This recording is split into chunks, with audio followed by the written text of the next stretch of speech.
Hey, Ange. Hey, how's it going? I'm good. How are you? Oh, hanging in there. It's been an interesting few weeks. Yeah. Yeah, Good, bad, both. little bit of both. A little bit of both. I had my live event in Vegas a couple weeks ago, Right. and I think I'm finally starting to feel human from that. I can't imagine doing something like that. Oh man, it was great in a lot of ways. It showed me some potential areas for growth for me Mhm. in several ways. And one of my friends warned me, before we left the actual site. She was like, I've run a lot of these events, and I just want to prepare you for the energy crash. So like Hmm. you're riding high, everybody's here, we're having a good time, and then like at some point next week, if not immediately after everybody leaves, it's going to be like super low energy. It's normal. Hmm. It's fine. You're going to be fine. But yeah, like compound that with the fact that I did it weird timing wise and like moved the very next day Oh God. to Southern California. It's taken me the better part of a week to be like, I'm a human? Okay, cool. We're here. Let's do this now. We're in California. Anaheim, Oh, nice. where are you these days? I don't know I'm if I ever I'm asked that. I'm north of Boston.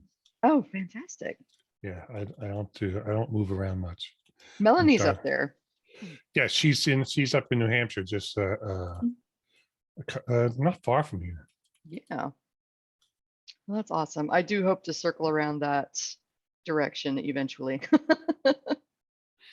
It's nice. We're coming into that time of year where uh, it makes you realize why you moved here. Just Hmm. the spring's finally starting to happen. It's looking nice. Temperatures are nice. Yeah. Oh, awesome. Yeah, Yeah, it's pretty cool. I do miss Southern California for that. I lived here for a time and um, just sitting here with the windows open because it's lovely outside at like 68. Hmm. Oh, if only it wasn't a technical desert that had trouble with water and Oh, also super expensive, then yeah, I would crazy totally live expensive. here. I just saw a story about the two of the biggest reservoirs in California are almost dry now, Yeah, which is totally uncool. it's going to be a problem fairly soon. Hmm. How far are you from Disneyland? About 5 minutes. Oh, cool. That's by design. I've got some friends coming up down from Northern California this weekend, and we're going to do Nice. a Disney trip. That's cool. Hi, Brenner. Hello. Hello. How's it going, guys? Good. How are you? Good. Good to see everybody. It is May 10th.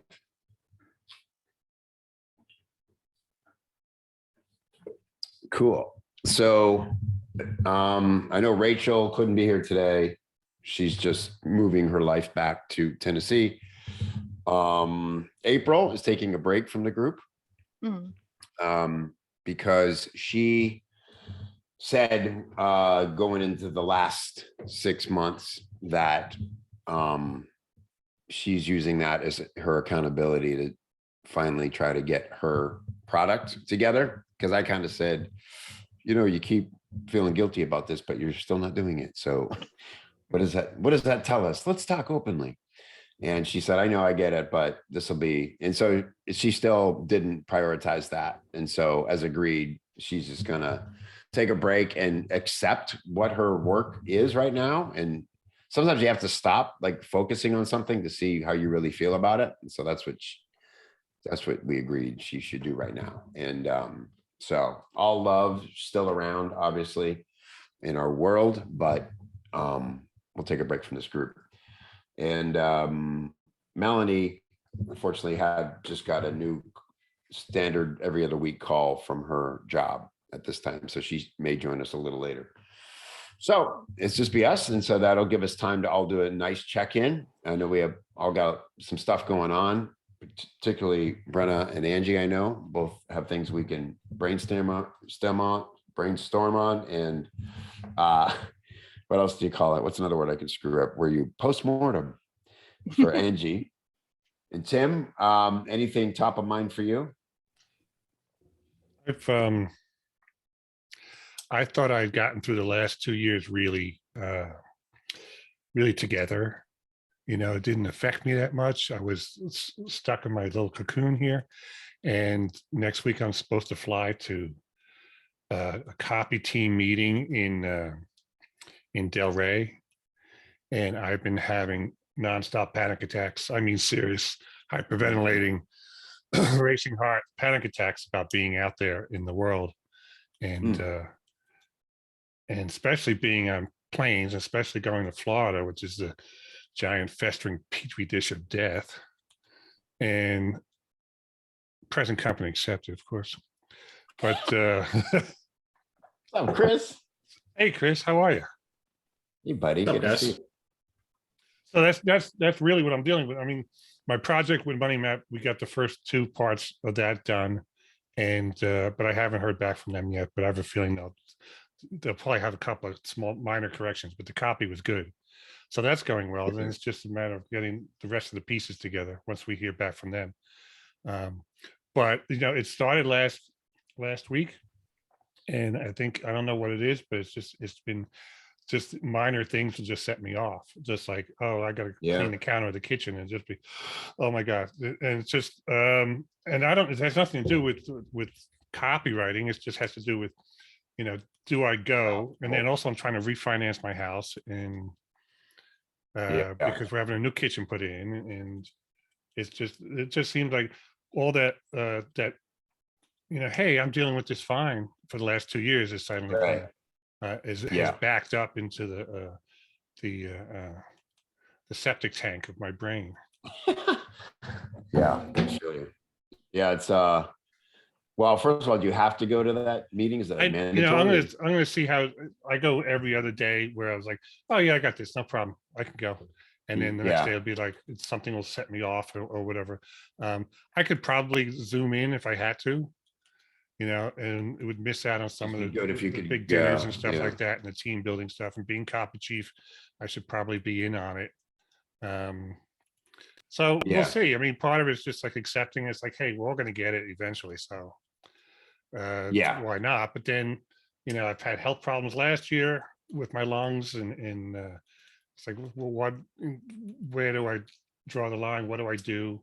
You know, am I going to come off as some kind of wimp loser, or am I going to, you know, be someone who's like taking care of himself, or whatever? Yeah, I feel you. Yeah, those are legit concerns. It's a lot, there's stigma around it and all those things. You may go and be fine and be glad you did it and feel better, or you may, you know, have panic attacks, which is, Yeah, which I'm not looking forward to having a panic attack at 36,000 yeah, it's feet. not productive You know, to be around anyone when you're having a panic attack. So yeah. And so then there's, I mean, I could just go on Teledoc and get someone to give me a I was prescription gonna of say, Valium until I there's come always back. Xanax. There's always Xanax. Yeah, Halbert has such a good experience with that. And Yeah. but anyway, so that's what's been on my mind. Everything else is going pretty good. The copy's going good. Professionally, things are working out. You know, like I said, the project Money Map is, hasn't gone live yet, but we got the first 2 major components into them, and just waiting for feedback on them, which I know can take forever because they got so much going on. And Yeah. but yeah, I think I just wanted to vent a little bit about that. I haven't Yeah, told I anybody feel about you. it. I finally told my wife about it the other day. She was like, oh my God. Yeah. Oh, And you can't keep that inside. yeah. I did a thing once, and you know, do you meditate and do any of that kind of You know, self-care I stuff? keep meaning to. I think that's the only reason why I'm kicking myself for having. It's like everything I plan to do, I just ignore. I get set up for it. I set up my office, my space. I have a little right behind me is my exercise, yoga, meditation space, and so I can just leave the desk anytime I want and go exercise or sit and meditate. Of course, I don't. You know, I'm strapped into my Yeah. chair for 6-7 hours a day. Yeah. But Like, well, I will say this. I did a thing once when only once in my life, fortunately, because my wife has dealt with panic attacks and stuff. It's horrible. But I was having this crazy anxiety once. I had a gig go really bad. Mhm. A launch completely failed, a big launch. And I was taking all the heat. Oh, see, I'm getting the twinge right now, just talking about it. Oh no. There's the twitch. And it set me off for like 6 months, a kind of thing where, you know, you're going, okay, I can process this, but I'm not moving on. And so finally I was like to the point where, and it wasn't all the time, it's just like, it would come on out of nowhere, right? I'd just get this horrible flood of bad brain chemicals. Mhm. And feel it in my gut, you know, and I'm like, okay, why, if it's coming in here, why do I feel it here? Like, what's that about, right? And so I'm at that point where I'm like willing to try anything, and I see like a chakra cleansing workshop, Mhm. and I'm like, it's a chakra. So I start reading about it. I'm like, oh shit, that makes sense. Like whatever chakra this is, that's exactly where I feel this anxiety, right? Mhm. And so I just went to this workshop, and we just like laid there, and this woman walked us through, and you picture like each chakra and the color in it, like opening up. And dude, Mhm. I couldn't get off the floor at the end of this. Like I was like, I don't want to leave. I don't want to leave this room. Like I felt like a rebirth. And then that was it. My anxiety was just gone after that. It was completely. So every once in a while, if I start to feel anxious, I'll just you can go on YouTube and just do a chakra cleansing. It's like 17 minutes or something. And just Okay, lay there yeah. quietly and visualize what they're saying. It can't hurt, that's for sure. If nothing else, you'll feel relaxed. Right. But Yeah. something about it, man. Like whenever I get anxious, I go to the chakras, and No, that makes something to perfect consider, sense. Yeah. because we hold things in weird places, and see if that doesn't help. No, But it is a yeah, good idea. I hope you come to what's best for you, because I know it makes sense if you've been locked up for 2 years, and like you said, you had health problems. I don't know if I'd worry as much about well, you could get it. I mean, it's out there, you know, it's all Yeah, that shit. it's picking up here, and it's the numbers in Florida still look fairly helpful. You know, the low, but it's you know, who knows? Yeah, we've all gotten it here, so Yeah. Yeah. Exactly. Yeah. we're all immune. We're all immune. All right, cool. Well, Anyway, sorry to bother you with that, but no, it's not bothering. That's what we're here for, man. And also, lean on Chris, us, man. I want to talk to you about something later. I'll email you about a project I'm working on. Yeah, hit me up. Cool. Chris, good to see you, buddy. What do you got going on, my friend? Nice to see you guys. Kev, did you tell the story about, was it Steve Martin? You had the I think this was definitely you, when Steve Martin had like the moment when he was on stage and like told the jokes and he knew that they sucked, but everyone still laughed and he didn't give a fuck. Yeah. So I think I had that moment with like email copywriting. My Steve Martin moment, my Kevin Rogers / Steve Martin moment. That's interesting. Yeah, like I sent an email out about, one of these morons who responded back. It was probably like last week. And people were like, oh my God, it was so funny. And I'm like, it really wasn't. I mean, it was decent. It was okay. But like, I just got to the point where I'm like, oh, we're doing this again. And I don't know. I think like I'm ready to move on from the email copywriter, but I don't know what the next step is or what it looks like exactly. But not that I'm going to be getting rid of that business or that arm or anything, at least not for a long time, because what I've realized is like where I've been putting my energy and my focus, like I don't think I need to necessarily do much to like scale that up. We're still getting leads, we're still selling, revenue is still growing. So it's like I felt like I was trying to push myself and just like kill myself to like really grow that arm of the business. And like I think that whatever we do, if we just put out more content about brand growth in general, like we're still going to continue to grow that arm, but then also grow a whole new arm of like, this new direction I want to go in. Like I just thought to myself, like some of our offers, like even like the Winter Circle coaching, like when we were reviewing emails and stuff, I'm like, why don't I like, what is wrong with this? And I was like, I feel like I've said all there is to say about email marketing. It's like at this point, you've been following me for 5 years. Like, what the fuck else do you need to know? You know what I mean? I know that's not the truth. There's always like a deeper level, but I'm almost at the point where I'm like, man, like, do I still need to really talk about segmentation again? Do I still really need to talk about fucking subject lines and everything else? So, So what we're going to be doing is just doing more like more content and just more stuff in the direction of like just growing brands and like overall marketing. So it's almost like an unniching of sorts. Right. I don't know exactly what that's going to look like, but I'm kind of excited about it. I'm kind of excited about just seeing like what's the next, you know, piece on the risk board that we're going to conquer. And yeah, I know it's kind of like abstract. Okay, this is good. But yeah. Let me give some thoughts.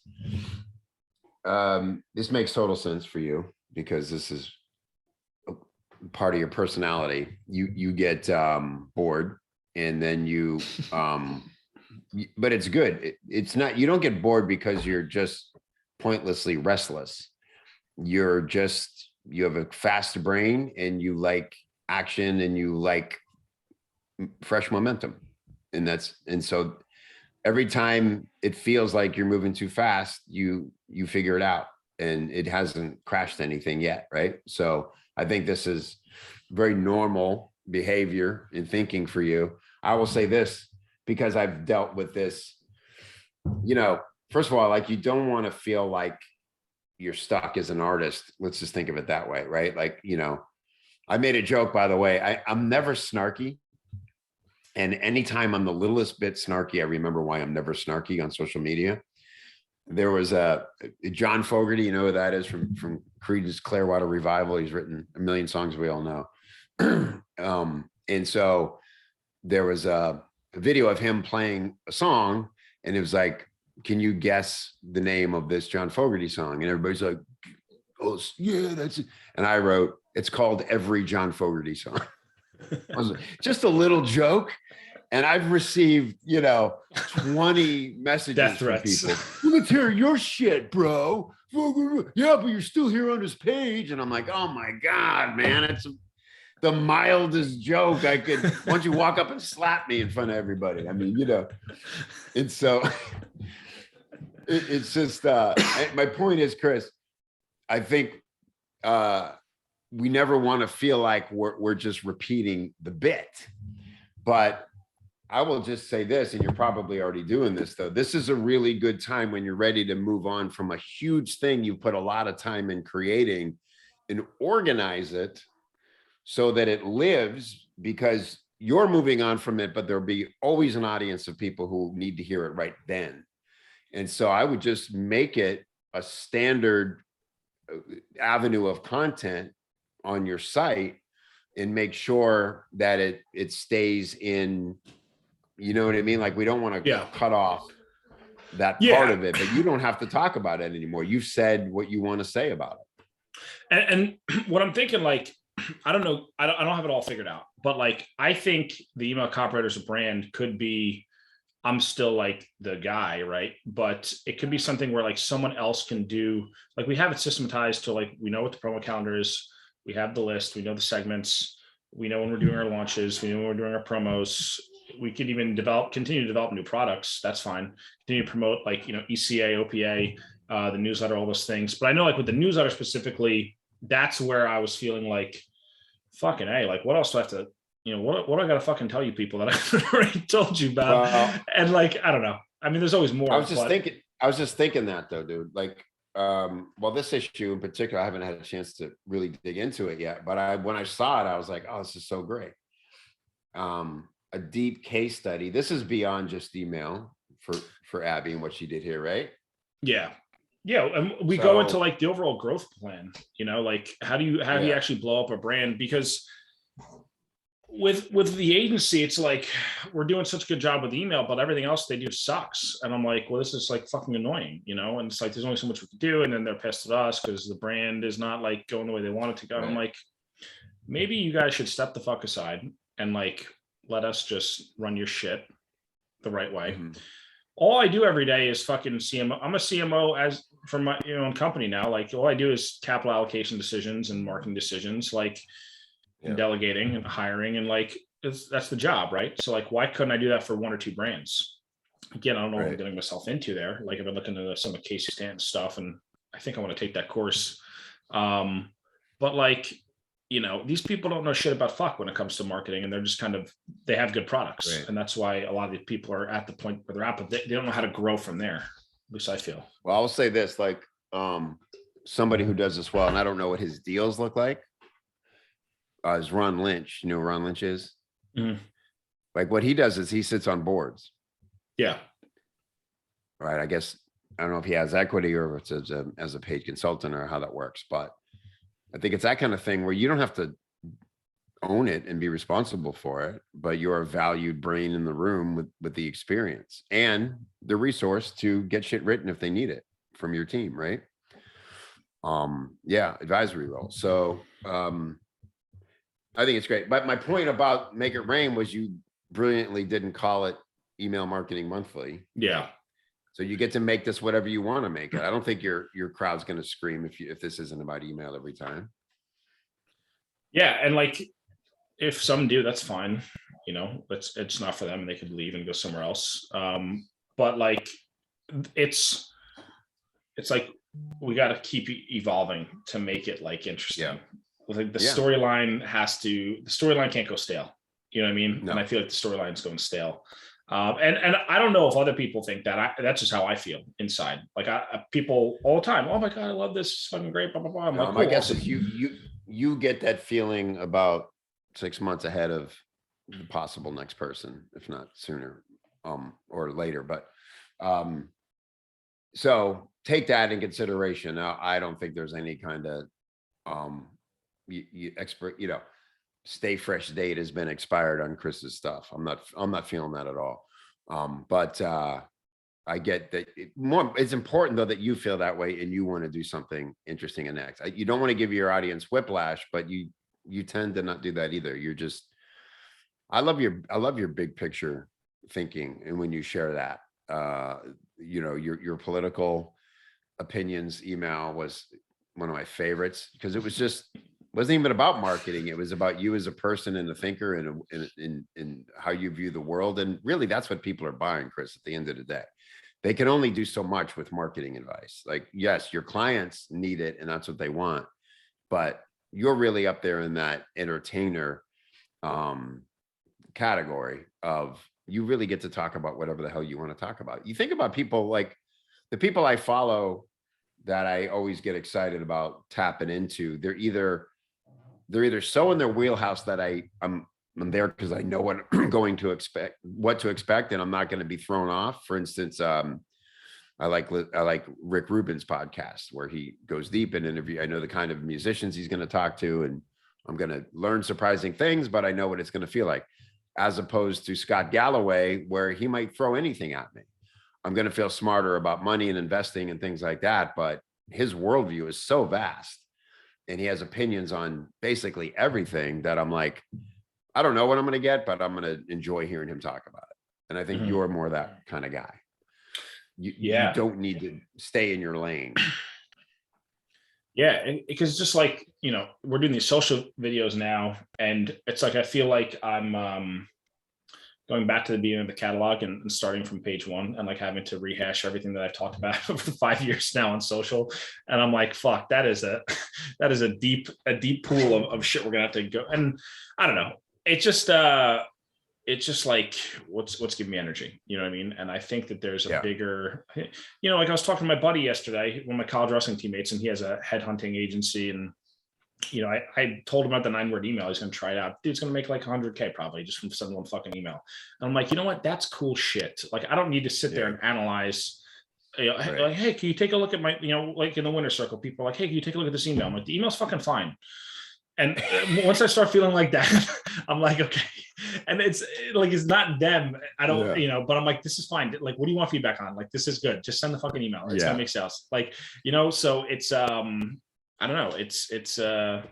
It's interesting how that all changes. But, my big problem too is like with my own stuff is if it's a digital course or a leveraged offer like that, I'm okay, pedal to the metal, right? But if it's anything else, if it's a coaching program, if it's a new offer, if it's a service even, it's like I feel like I'm driving with one foot on the gas and one foot on the brake, because I know that whatever I sell, I got to deliver.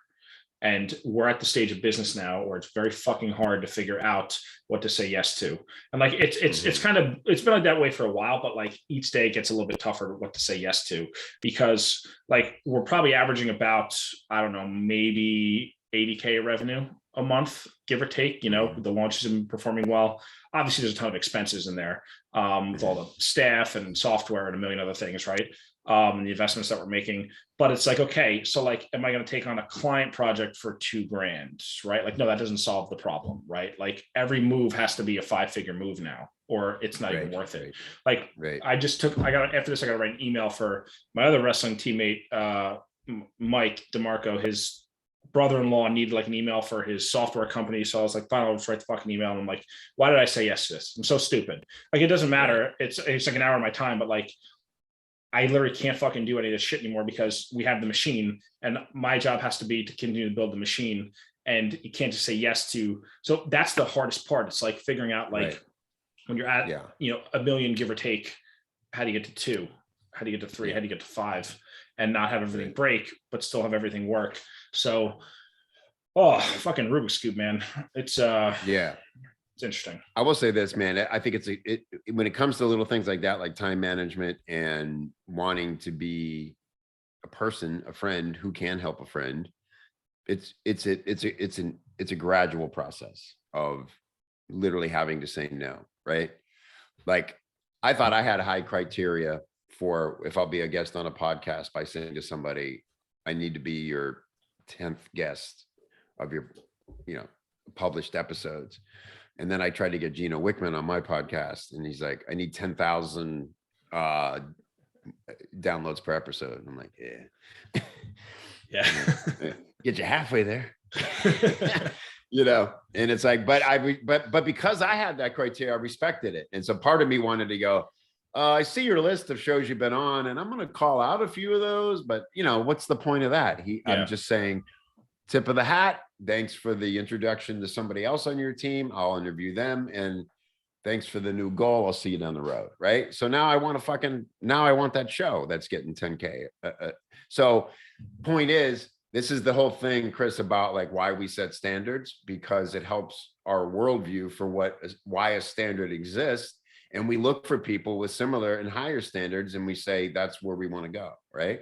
So keep your standard, but also know that sometimes you do charitable things because you can, and because it feels good.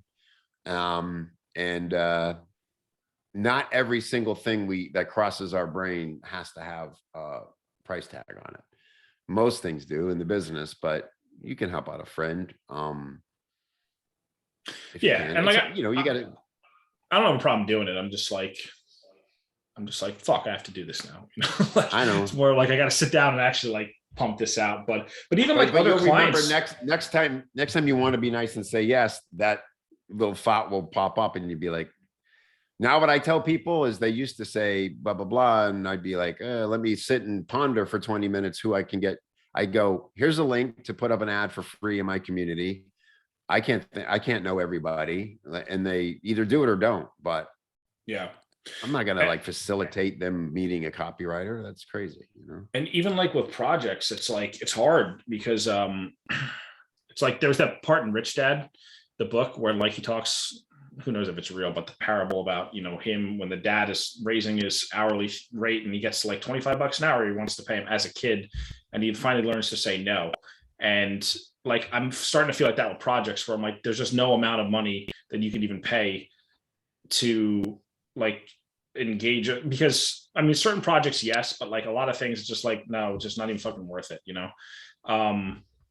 So yeah. And I mean, it's all good things. It's all just growing pains and figuring shit out and everything. Objectively speaking, like, you know, I like having Jess because she's the anchor, and like when I'm freaking out, she's like, no, balance sheet's fine. You can end the freak out. I say, okay, that's fine. Trust you. Yeah. But I don't know. It's wild ride. This is crazy shit. Wild ride, buddy. I know. Yeah. So we should just quit being so ambitious, and it'll get easier. I wish. I need like a lobotomy or something. I don't know. Need the one flew over the cuckoo's nest treatment. Yeah. No, it's normal, and I think, you know, like I think we always come back to the same answer, which is give it space, but embrace it. And you're not going to break anything permanently at this point. And write down all the things that feel like they're not worthy of your time, and say, what can I legit get rid of? either because I just don't want to do it anymore, so we're going to stop doing it as a company, or who can do this besides me going forward. I just don't want to, and it can be hard to make those decisions because you feel like you're abandoning your team and doing these things. That came up a lot, by the way. I was at the EOS conference, and every breakout session I was in with visionaries, that was the number one question, is like, how do I move on without feel like I'm abandoning my team? And everybody's universal answer, from other integrators to leaders, was like, they want you to go. Yeah. You're the only one who feels like you still need to be there. They want you to go. I know. And even like I feel like it's like stupid, but like, and this is the last thing I'll say, I don't want to monopolize the call, but like I write an email or sometimes 2 a day. I'm like, I would like to not have to do that anymore. But there's always part of me that's like, okay, well, if I send the email, maybe I can make like, $400 for like 15 minutes of work. And like, what am I, an asshole? Like, of course I'll do that. And then the other part of me is like, hey, I'd like to just not have to fucking do anything. I'd like to not have to do anything that I don't want to do ever, if that makes, like, I'd like to wake up and be like, yeah, I have stuff to do today, but it's like 1 or 2. It's like, yeah, okay, I have 2 calls with clients that I like, and we're doing advisory stuff. And I'm like, oh, got to start my day off with an email. Like, some days it's fun and some days it's good. And then other days I'm like, I got to send it because it's the fucking, we got this offer coming up and I got to fucking promote this thing. And so I don't know. We'll figure it out. I'm not too worried. Just let me ask you this. Do you guys do monthly campaigns, like in advance, like plan your whole month? We are, Angie, we are definitely at the point where we are. We have like the Make It Rain. We have every Make It Rain planned out until February. So we have those planned. We have, I know probably another ECA push at some point that'll go on the calendar. I don't have everyone, I'm still writing the lion's share of the emails. But John's been doing the Make It Rain monthly ones. But yeah, I mean, the hardest part for me is like, well, I'm the email copywriter because that's my fucking domain name, and I built the whole brand around that. And now it's like, well, if I pull back, are people gonna be like, oh, this guy didn't write his own fucking emails, I'm like, no, I do. I've written literally fucking thousands of them. Like, how many more times do I need to prove to you that, So that's stupid, like, train of thought. So yeah, I get you. No, you get to make the rules, dude. You could push everybody over to Orzi if you wanted, or wherever you want it to be, but there's no reason you have to keep up that volume either. You're established. Yeah. I'll say the same thing about Throstle. Like, I was enamored. It was really fun, but after 2 or 3 weeks of getting an email every single day, it's like I can't know more about your life than my wife's. Like, how much of you know what I mean? Like, it's fun, but okay, I get it. And I don't get that way about your stuff, but I couldn't read everything you put out if I wanted to. And I do. Yeah. I save them. I intend to read everything you put out because it's always rewarding. But you could easily drop your volume in half when you're not in promo season, and save yourself some time that way. So just know that you're at the point where you get to make the rules, and no one's going to go, what's good with this guy? He swore you have to email every day and he's not doing it. Or, you get to announce that things are changing, and here's why. If you even need to, you probably don't even need to. Yeah, that's true. Yeah, I'm gonna try less volume.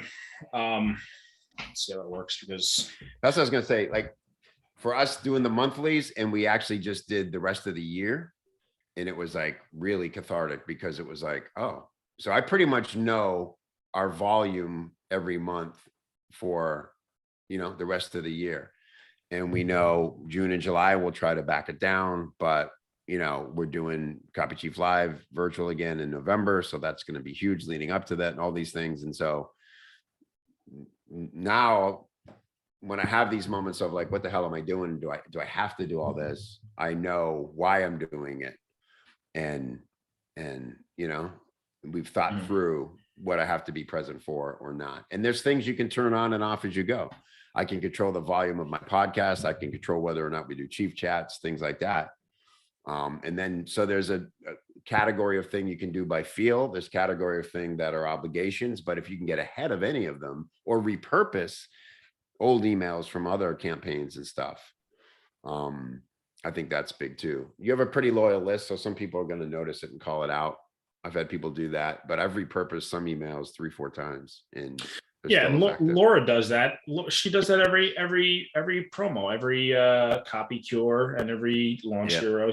So I mean, I know Jeff, we did that all the time too. Like it's at Azaraf, we did not do that. I wrote everything from scratch every fucking time. That's probably what fucked me up and really installed a bad bad habit. But yeah, no, we could yeah, I'm gonna give that a try. That's the thing. Like, I feel like we could, like, I just feel like there's this divergence, and like the email copywriter is always gonna be a thing, and it's gonna continue to grow. But like, I don't need to be the one necessarily. I can be the one kind of calling the shots and being the CMO of that business, but I don't need to be the operator and the other aspects of it.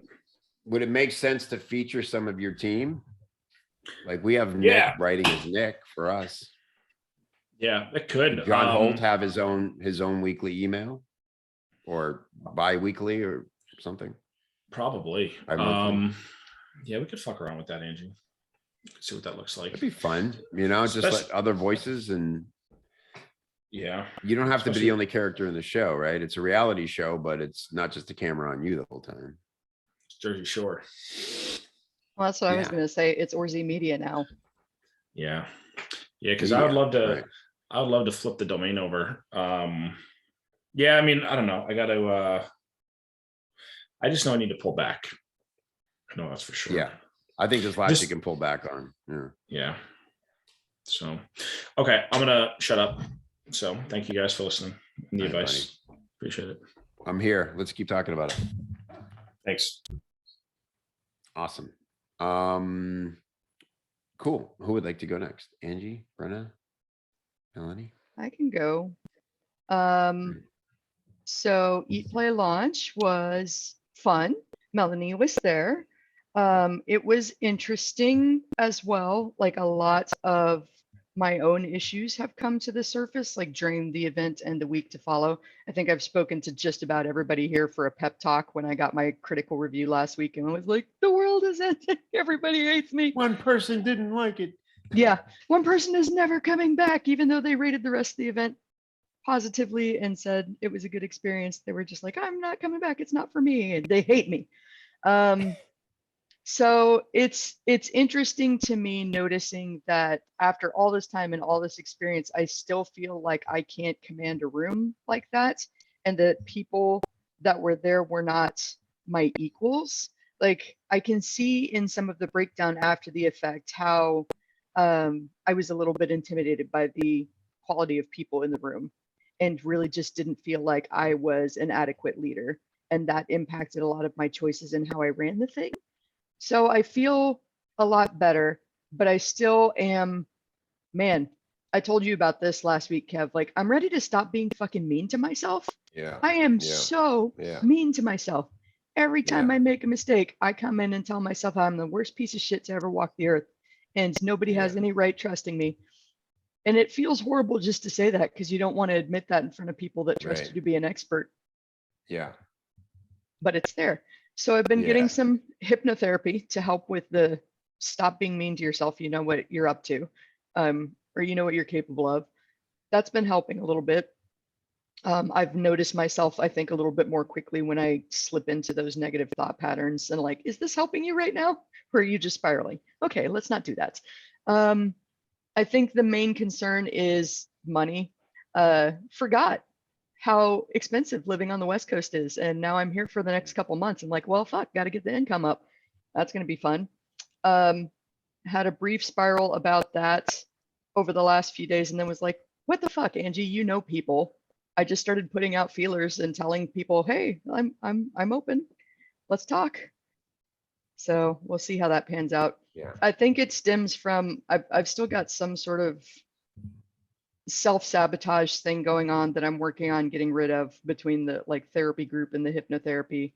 But like I had a lead come to me about like a profit share thing with his product, and I dragged my feet on it so long that I just forgot about it until after the event. And then like yesterday, I realized, oh shit, I never got back to him, and that looks like awful. I can't never say anything again because that's more horrible than writing back to say I dropped the ball.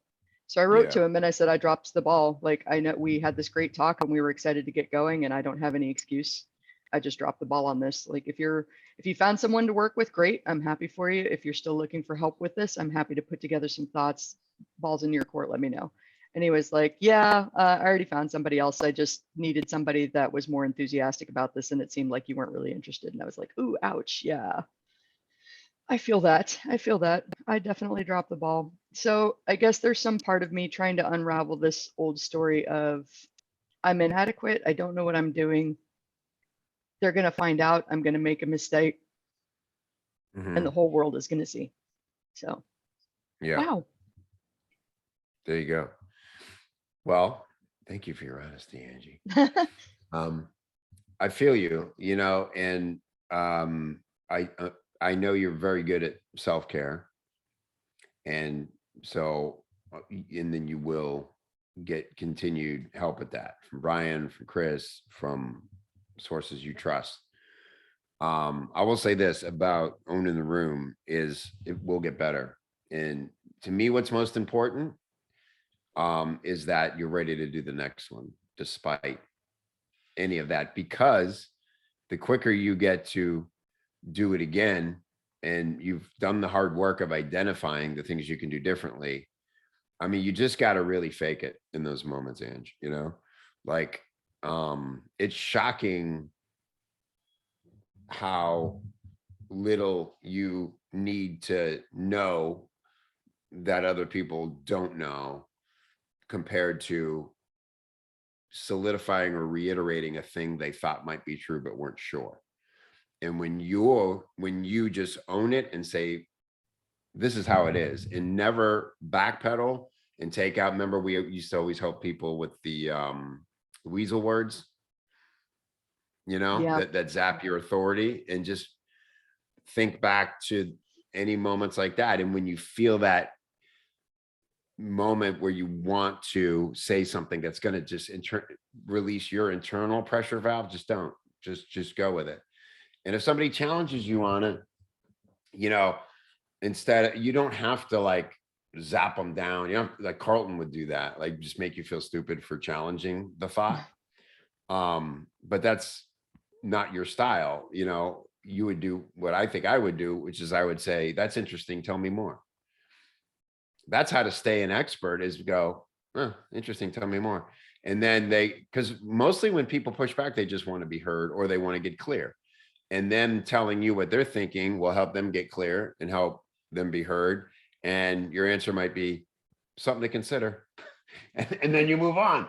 And they're not, you know what I mean? You didn't usurp your authority. You didn't.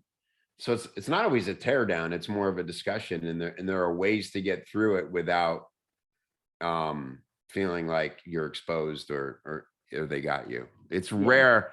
I can't think of one person in all the years, and believe me, I thought so many times I get called out on stuff like 60-second sales, like, dude, it's a little hero's journey. Like, that's supposed to be interesting. Like, nobody ever said that. They might have thought it, but nobody cared to.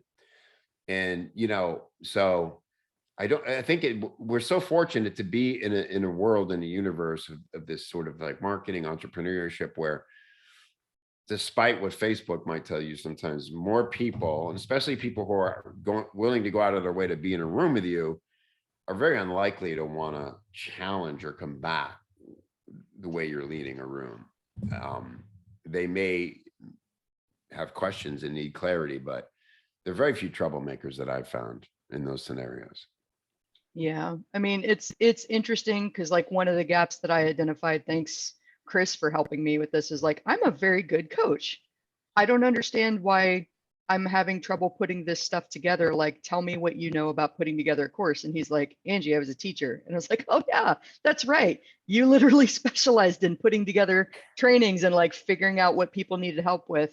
And I think, really easily overwhelmed by just like the diversity of the knowledge and what I could share, that I have trouble focusing on. Like, but I could help with so much, that classic problem, right? Yeah, right. But every time I come back to it, the people that I really love helping are beginning stage entrepreneurs who I know historically don't typically have a lot of money, but that might be changing now in the wake of the Great Resignation. So I've been wondering, maybe I just need to pivot my messaging a little bit and been like, have you been Do you quit your job and decide to go freelance because you had enough during the Right. Great Resignation, and now you're figuring out that there's some challenges that you weren't necessarily prepared for? Let me help. Right.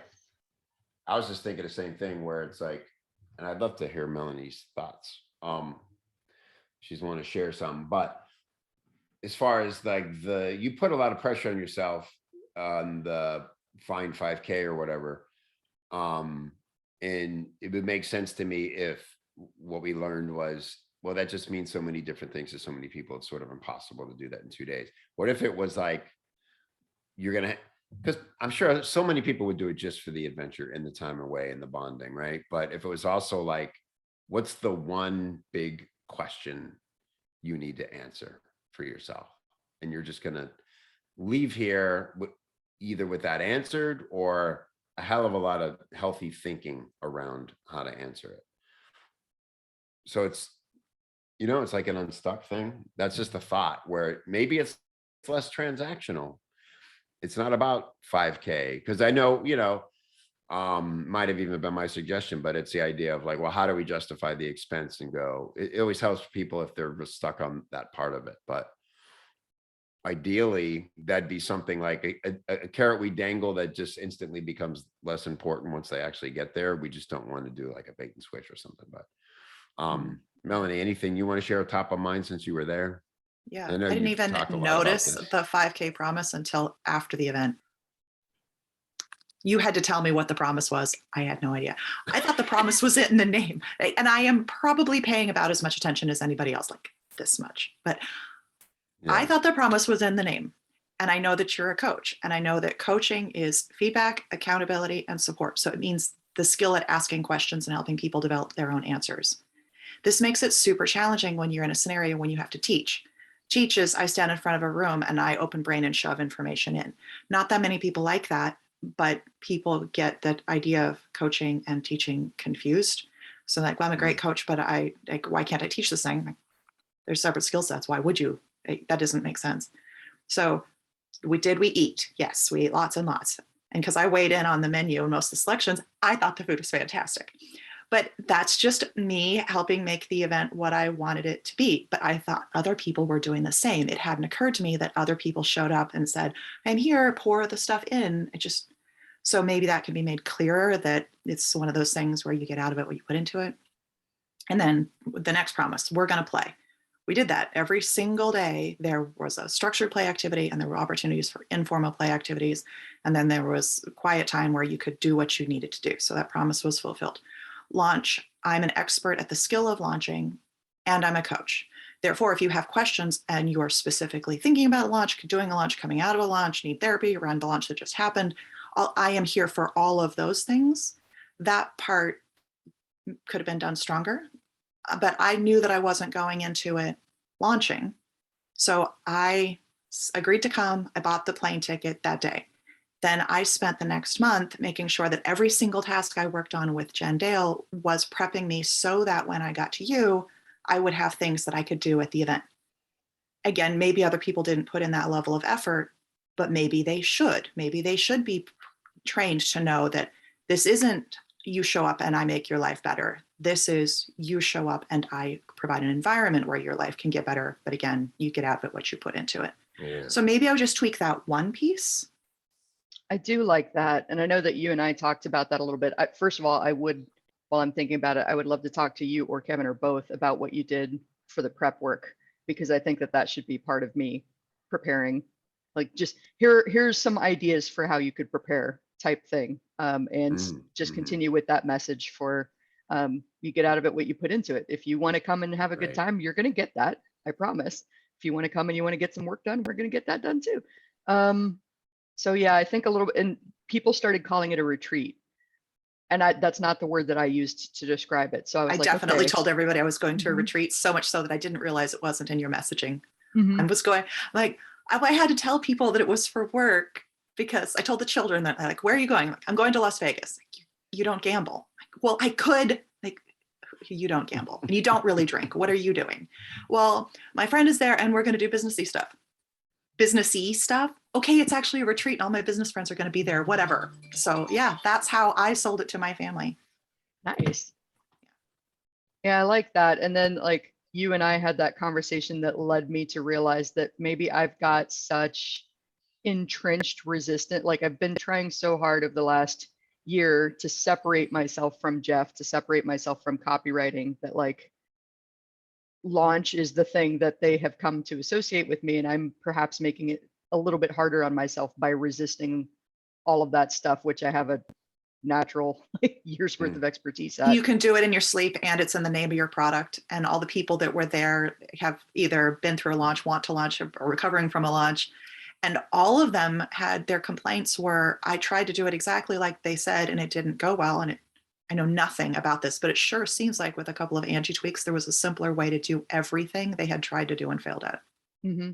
And that was the interesting thing. So I'd love to get you guys' take on this. The thing that I saw people lean in on was when I explained how I design a promotion.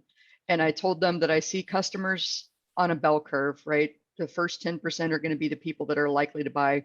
They're big fans. They want everything that you put out. They're an easy yes. Then there's the remaining like 80%, and then the 10% that are never going to buy no matter what you say. Who knows why they're still on the list? They're just there being grumpy. And I was like, so when I'm initially approaching a launch or a promo plan, I'm thinking only about that 10% of initial buyers in our targets. And I will design a promo designed to get those people off the fence. And if they hit our targets, then we don't have to do more, or we could do more and just like really blow this out of the water.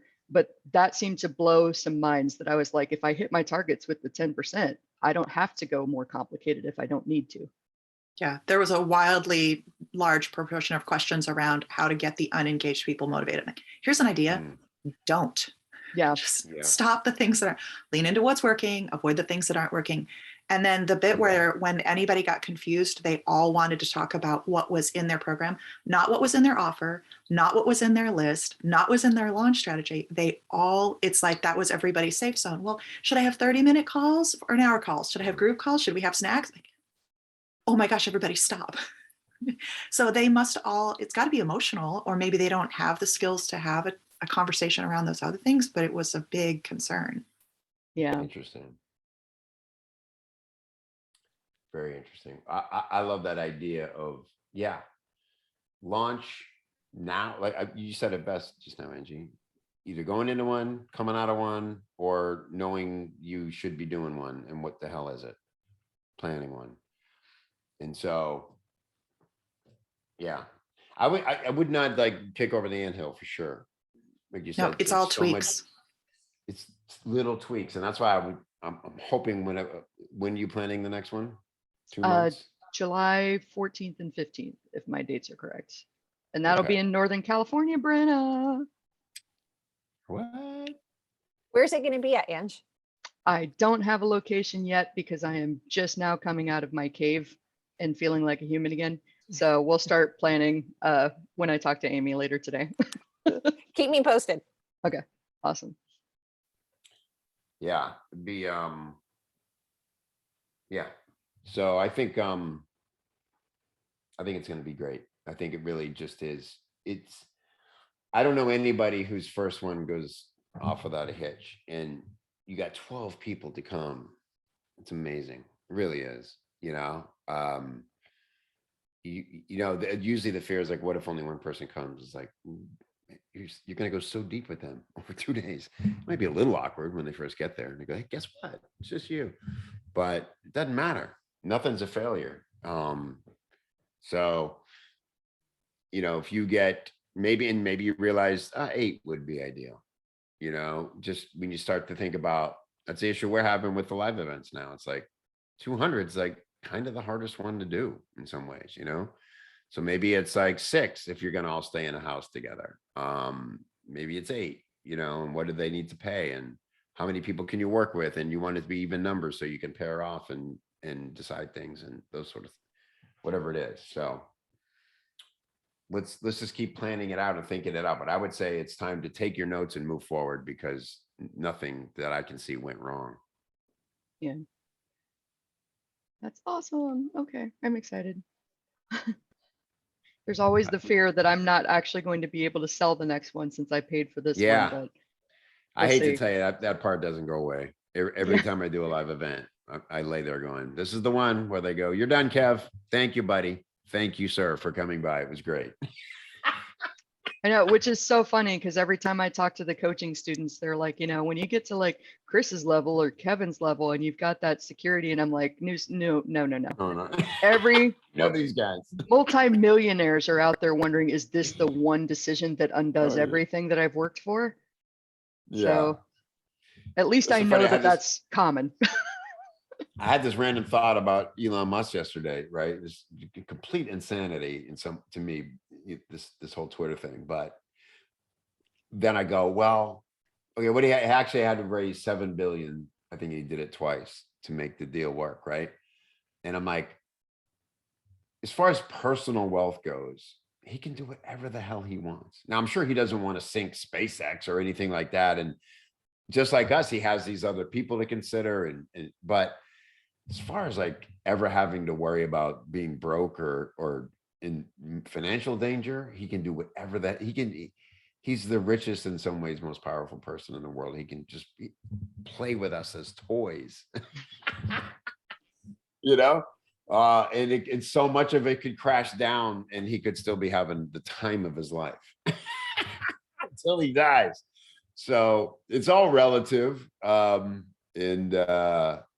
Yeah, don't forget to have fun with it, Angie.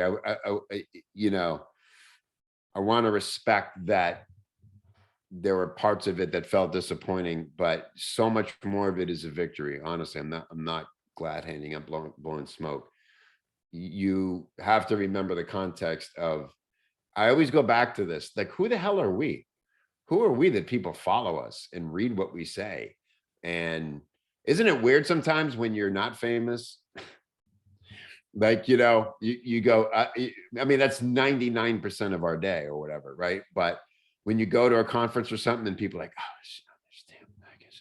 And you're like, oh, all right. I'm like, actually, who the hell are we? We're the best at what we do, right? And the best at doing it our way. And we got a percentage of the world to pay attention to the point where they will travel to spend time with us. They will stop everything else they're doing to hear what we have to say and know that we are uniquely qualified to help them solve problems. It's incredible. It's amazing, because there was a day not that long ago when we didn't even know this industry existed, or parts of it that we now reside in exist. And we have to just pan back sometimes and remember that that's friggin' amazing. All of our neighbors work for other people.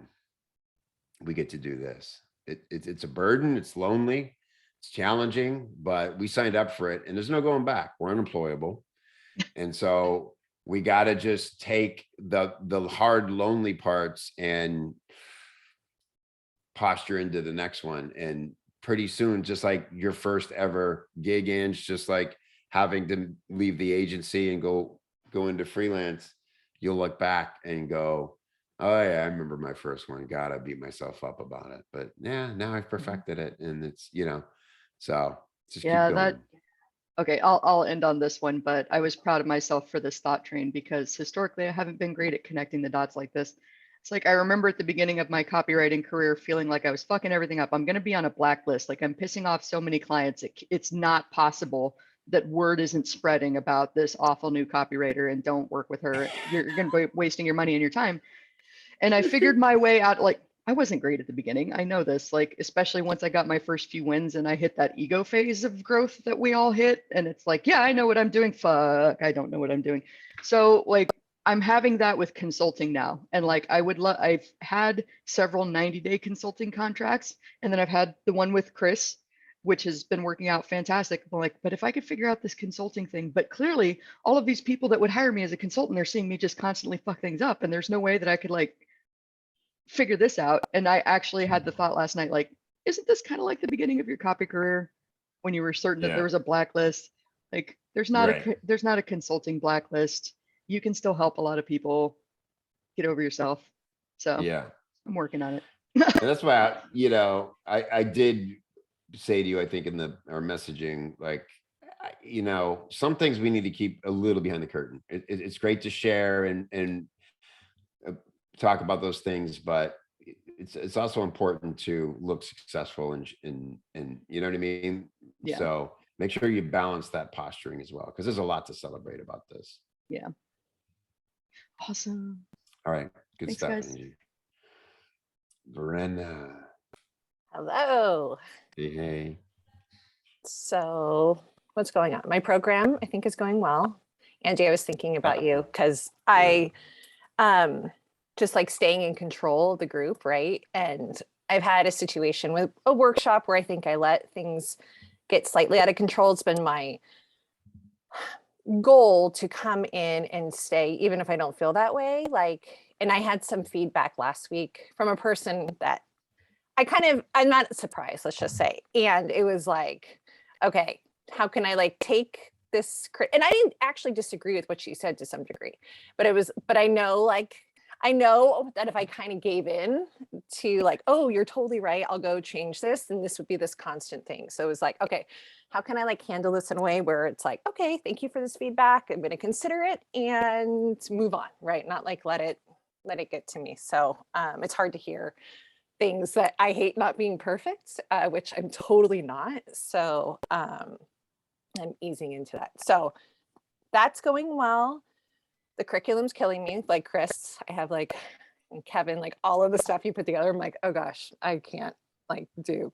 I mean, I'm sure at some point it'll be easier, but I my overthinking and paring it down. And I feel like I am an overthinker when I work anyway. There's a lot that I do. And so trying to teach that has been, so hiring the curriculum specialist, like I said, is the best money I have ever spent. It wasn't a huge investment. It was $2,500, and her just sitting with me and going through, and she's kind of my ideal client, coincidentally. It's been priceless. And she's so I think it's helped my confidence too. I think having that curriculum specialist has made me be okay, this is good stuff. I know it's good stuff. And it's helped me reflect that back. So, and so you just get to basically brain dump to him or her, and then they turn we got on a call and I outlined what I had. I already had my framework. So it's okay, I have my framework. And then we had 2 separate sessions, and we're just going through the modules step by step by step. And it's okay, does this make sense here? This doesn't make sense here. This or we got ahead. I'm oh no, this really needs to go behind. Or okay, now we need a PDF to supplement this part. And this is the way that because she does it, she's been a teacher for 20 years. She's okay, now that you've taught this, you really need to go and make them do it while you're on the call with you. So it's just been all of that little stuff that I think has just helped me feel oh, okay, I know what I need to say, and I know how I need to say it. I know how to ask for feedback. I know how to run the calls. And, I think it's kind of this fallacy too, sometimes in this online world. I've been on a roll today. My email today, although in Chris's standards, it was mild. In my standards, I felt like it was very outspoken. It's just there's all of these things that in this online world, oh, we're just supposed to come out of nowhere and teach people stuff. I know. We have no business teaching anyone anything. This is not what we've done besides, so I think it's this, my eyes just keep opening left and right, of all of these things. Even my email today was how in the world do we expect anyone, it's a miracle anyone buys from us when we have a 7-day launch period and a webinar. It doesn't even make sense really if you start to think about it. So I've been on a little rampage on several things. So that part is going well. Unfortunately, I think I need to add a module, at least a pre-work module. So that's another thing I need to do. But I was telling Chris, I think I'm going to record. I'm going to do a webinar launch event probably, because I'm raising my price next time. I'm going to have to do something, I think. And I'm going to record a bonus module of making sure people's offers are optimized, but invite people to be part of this live recording of a bonus module and use that instead of doing a traditional. I don't want to do a traditional webinar. And so I've been thinking about that. I've been thinking about lots of stuff. I feel I'm very rambly. I'm trying to tweak my offers, raise my prices, which I've been bugging Kevin about. So being seen more as like a consultant than like the done for you copywriter. So I need help on that over time. And I think my biggest in the back of my mind is I need to grow my email list. And I'm not sure, like I have so much, like I constantly have a trickle, but I feel like I can't like get past this plateau of people coming in and people unsubscribing, people coming in and unsubscribing. And so I need something where I have a nice bump, I think, to be able to fill my program. I think I can't just keep doing what I'm doing. But I don't know what that should be. I've set up like some email swaps with like people in my industry over the next few months. I think that no matter what, I think that'll work. I mean, I think I could be better about strategizing to get people on my email list. But as for like doing, so I would love ideas. Like I need a way to like actually bump it up, but I'm kind of lazy. Yeah, let's dive into that a little bit. Because we got JV to webinar. Here. JV webinar. There you go. If you're you said you're gonna do a webinar, right? What was that? You said you want to do a Says webinar. he doesn't want to do a traditional want to webinar. Well, I'm talking not, about for my own launch event. I'm not opposed to a JV webinar. I think it's finding the right person who wants to have me on to do the JV webinar. I'm not. Well, what you would do is you would just set them up as an affiliate and say, hey, I'm like, I don't know. If I were you, I would have an affiliate program for your program. Because you know so many people, Brent, every time on your fucking Instagram, you got another podcast, another like, you know, these women I've never even heard of. And I'm like, this is a deep fucking ocean of people. Like there's so many, you're always on these podcasts and there's always like so many, like I know like Linda, right? And I know like, you know, some of the other people who like more are in that world, but there's just so many of those people, like they should be sending their leads to you. And the way you do that is you give them a percentage of whatever the program is. It doesn't have to be a ton. It could be $200 out of $1,000 offer, right? But they mail to register for the webinar. And the reason why this works is because their leads are going to convert better if they're on that webinar. That's why it's good for them. The reason why it's good for you is because you keep all the leads after the webinar is over, right? Like I'm about to mail for Kevin's webinar for EV. In fact, I don't want to mail to anything but the webinar. I mean, I'm going to mail to more, but like ideally in the perfect world, I want to send him as many leads as possible because I know the more people who get on the webinar with Kevin, those people are the people who are going to convert, or at least the people who, if it's like a PLF sequence with the 4 videos, the people who actually go through and watch the videos rather than just going to the sales page, they're going to convert higher. So I want higher commission. So I want them to be indoctrinated, right? Your people are going to be the same way. And if you have that webinar, you roll that out every year. I mean, that's how Jeff Walker, you know, 20 something years later, his whole business is affiliates. Not that you have to make your whole business that, but you might double the size of your list with one promo. Okay. Something to think about. You know, you don't have to. I'm not pressuring you, but No. It's I think fast. I had that like, oh, is anyone going to sign up like for my thing? Like I had that like the fear, weird fear. So Well, the thing is, yeah, but they will. I think, you know, the list owner is going to know if it's a match, right. and then people will sign up. You know, it's like. And like Chris said, if they have a good loyal following, they're on with you, and that's enough for them sometimes, right? Like I get people just show up anywhere I go. And so even if it's and your topic is good and interesting, you know, that it resonates with your audience. You sold out a program teaching it. So I think we know that. So yeah, I get that there's apprehension, but compared to trying to do it with pure social or anything like that, like I don't know about you, my conversions from Instagram are abysmal to people actually getting on my list. It's just awful.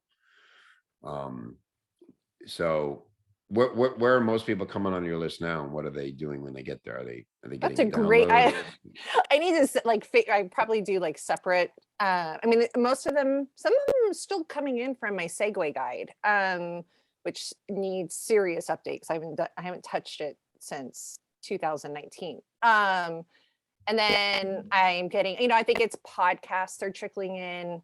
I'm in teaching in other masterminds or groups, podcast interviews. I've been on a lot of podcast interviews lately. Yeah. Some is social. I think it's just kind of that's it. It's like there's this trickle. Do you see bumps after a podcast appearance? Yeah, I think I see decent. I think like I'm going to be on Rick Mulready. I don't know when that's going to come out. I'm going to say a little prayer. It's like July. But I definitely, I hope. Are you creating special pages for those shows, or are you sending everybody to the same link? Sending everyone to the same link. Okay. That's not a bad thing, but it'd be a nice, easy way to measure, to just give them a special, /Rick or whatever. And it's the same download, whatever it is, your pre-launch checklist or something. And you can even just make a quick little video saying, hey, thanks for coming. Hope you enjoyed my training, my interview with Rick. I love doing it, blah, blah, blah. And it's just a connection, because it's like, how do you take your warmest lead and now hold their hand and walk somewhere else with them? Right. It's like you go to a party and like, who are the people you leave there connected with? It's kind of like that effect. So those are little things that, because, I'm sorry. To be able to measure the effectiveness of different things you're doing, particularly these big podcasts, it is something to celebrate when you land these like you do. So all signs point to you're doing everything right, to where reaching out to the right kind of partner about a JV webinar, they can politely say no if it's not a fit or they don't do those kinds of things. But especially if you see other people who are doing it with other people, why not you? All they have to do, it's free content for them. All they have to do is send a few emails to their list, show up to the thing, and hand it over to you and have brilliant content. And then they get paid for any sales you make. Okay. So it's, so they're only promoting the webinar, right? Since I haven't done, like, I've written a little bit but not. Yeah. So I've done this with a lot of people successfully, hosting it. Chris, obviously, we did really well with Michael Haig, his story workshop. We always do well. So it's a real good alignment with our audience, where everybody's obsessed about story, right, and copywriting. And so we just do a great content webinar, and at the end there's a pitch for his course, and we get percentage of those sales with a special link. I did it with Ryan Levesque, who's probably the best webinar salesperson I've ever seen, and he just murdered it for us. I think we had 45 sales, 45 new members or something from that one webinar, yearly subscriptions. So you know what I mean? It's a simple process, and we can walk you through, but there's no reason not. Basically, it's just like a podcast interview with a pitch at the end, and you're designing the content to lead the people to want to join your program or do whatever. So for instance, a good thing to do it with would be, once you finish this current program, and you take the curriculum, and it's why it's so worth the investment and getting the curriculum right, because now you can evergreen that. And then, so like what Chris and I have done, he had ECA, and when he wants to launch it beyond evergreen, he just adds in some coaching calls, and I'm going to do 3 live coaching calls with Chris, where I'll look at your stuff and you can ask me anything. And like, oh man, you can charge twice as much for it. It's a special event. You can play with limited capacity and those things, or whatever. Does that make sense? So once you have, it shouldn't be something that you have to then turn around. You don't want to create a special program just for the JV thing. It's there to build your list primarily, and it's there to maybe sell a few seats to a thing. So next time you have a workshop, for instance, it's similar to what you're doing for us this month, right? Tomorrow? Brenna? Yes. Oh, is it tomorrow? I think it's Sorry, tomorrow. Yes. So Oh, that's right, because I'm at the doctor or something. But same thing, but with a really strong call to action at the end to go join a program. So sorry if this is a dumb question. Am I doing the JV webinar to sell into, am I doing just like one, is it like a regular webinar? Is it, Yeah. am I selling into one- my live cohort? Is it that I'm getting several people It to could promote be. this one webinar Yeah. that sells into it? Okay, I just want to make sure I'm understanding. Yeah, like for instance, so if we did it together, I would promote it as an event for the community, because I know you're going to teach great stuff. So it'd basically be exactly what you're teaching tomorrow. The difference would be we would have a program to pitch people into. So if you hadn't yet, if your workshop was starting next month, for instance, and you still had 3 seats, we'd be promoting those 3 seats, and you'd give me, like Chris said, 20% or something, whatever, anywhere from 10 to 50%, depending on the scenario, of what we sell together, because assumably I'm bringing those leads to you and setting you up Right. best I can to sell, right?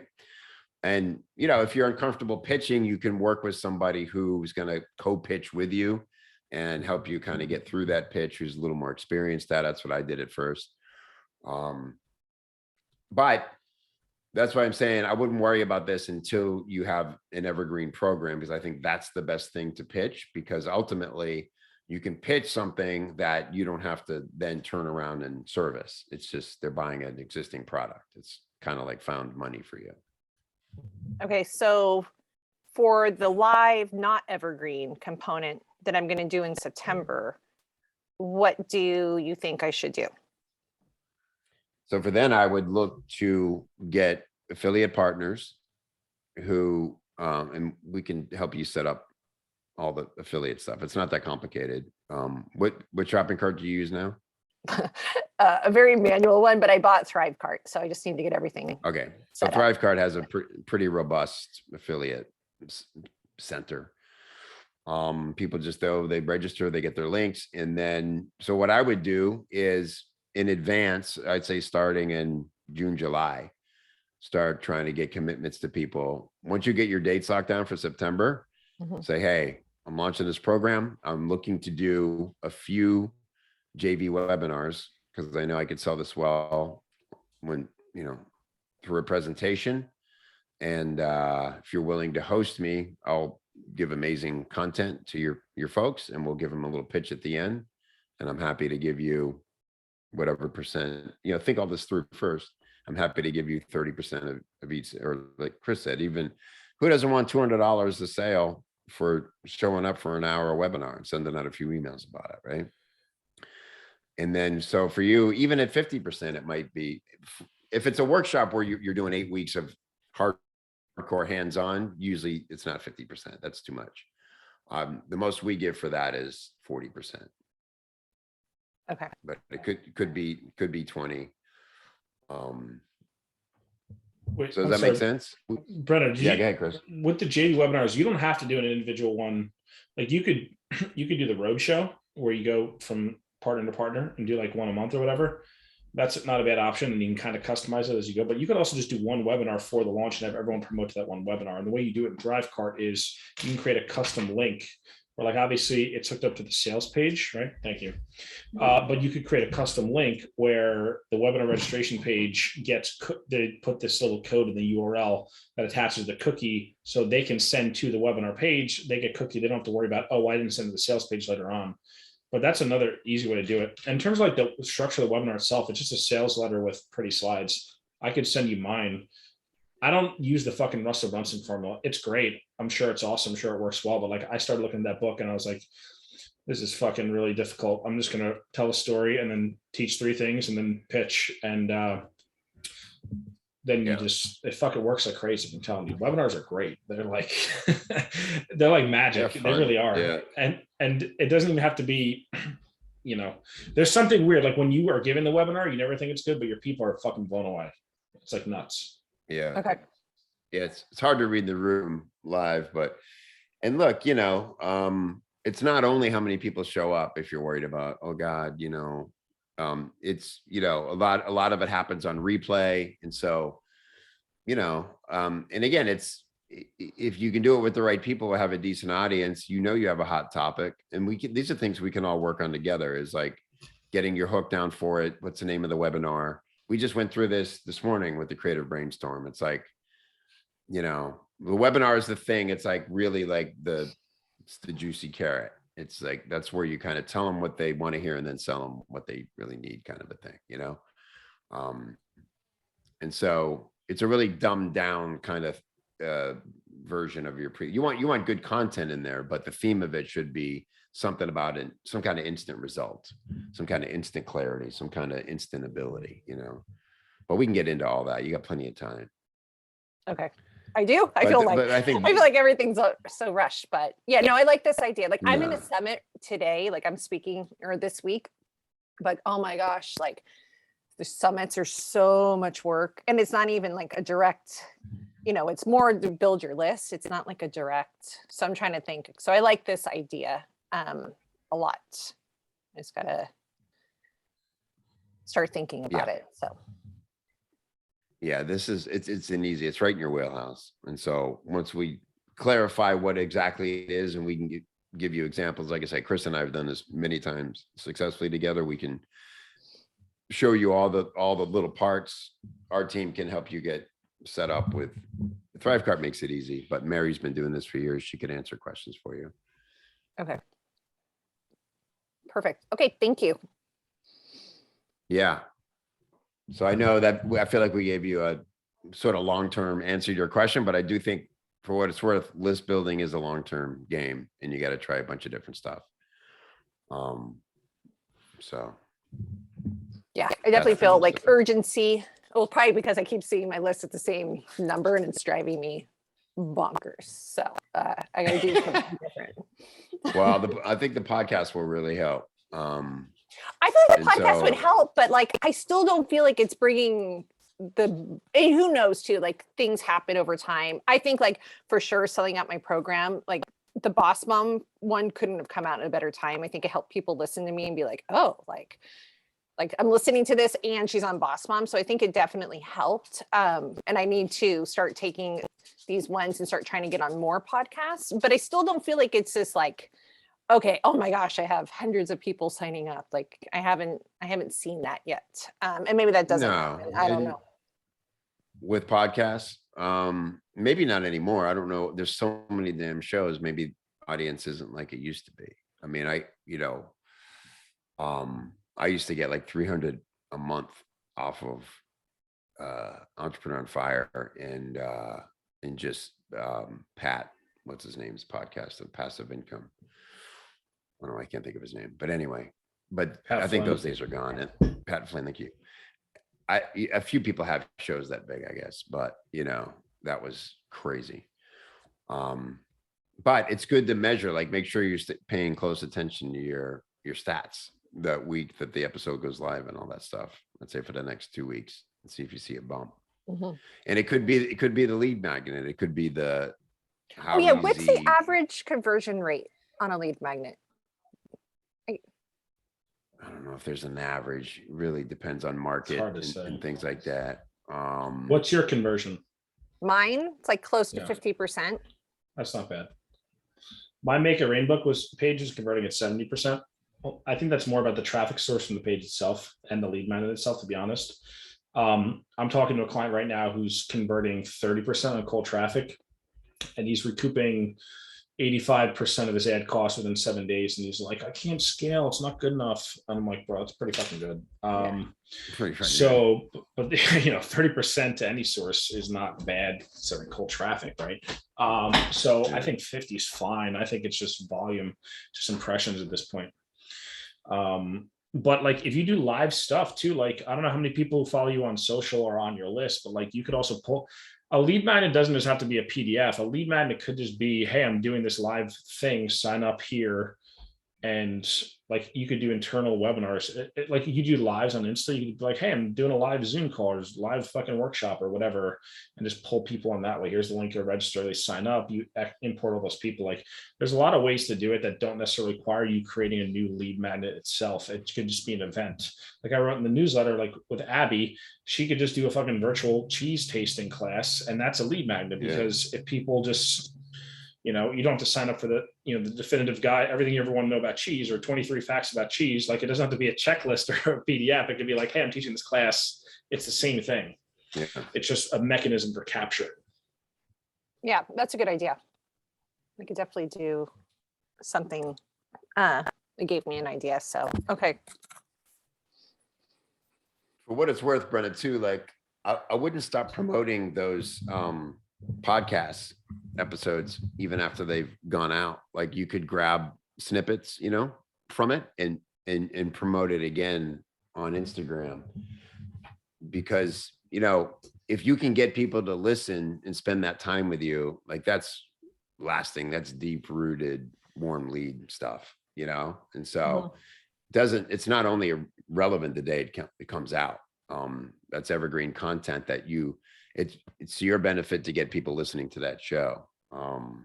Doesn't matter about the host, but if they've heard of the show and it's legitimizing, so just keep putting those links in front of people to your best episodes. Find a little snippet, find a new way to talk about something you talked about in there that feels fresh and relevant now, right? Okay. Yeah, don't think of it as expired just because it happened in the past. Well, that's good. I've never done that really. So that gives me a lot to go back on. So yeah, that'll be really good. Podcasts to me are far and away the best kind of nurture you can get. It's incredible. Someone sticks you in their ear hole and you do something good with their brain for 20 to 30 minutes or 40 minutes. Man, that's a great lead from here on out.